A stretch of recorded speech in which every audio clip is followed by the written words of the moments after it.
Sandra had always dreamed of owning a house in the countryside. When the chance came to buy a large Victorian-era home at an unbelievably low price, she didn't hesitate. The realtor's overly enthusiastic demeanor and hurried answers to her questions barely registered in her excitement. The house was old, but charming. It had tall windows, ornate woodwork, and a slightly musty scent that Sandra attributed to years of neglect. She assured herself that with a bit of work, the house would become her sanctuary. That first evening, she unpacked a few boxes, brewed some tea, and settled into the living room. Rain began to patter on the windows as the storm outside grew stronger. It was peaceful, at least until the grandfather clock in the hallway chimed an odd, discordant tone. She glanced at it and frowned. "I'll fix you tomorrow," she muttered before heading to bed.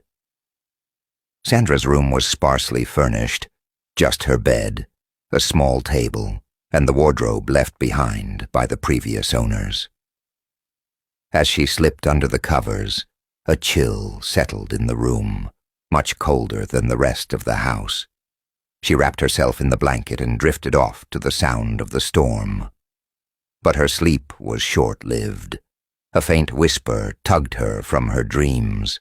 It was so soft, she almost dismissed it as part of the storm. But then it came again. "Leave." Her eyes shot open, her pulse quickening. The sound wasn't from outside. It was close, too close. Sandra sat up, straining to hear over the rain. "Hello? Is someone there?" Silence. Gripping her phone tightly, she turned on its flashlight and swept it across the room.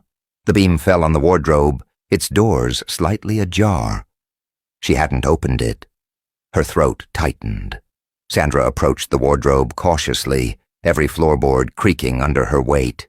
She yanked the doors open. Nothing. Just a few moth-eaten clothes left behind.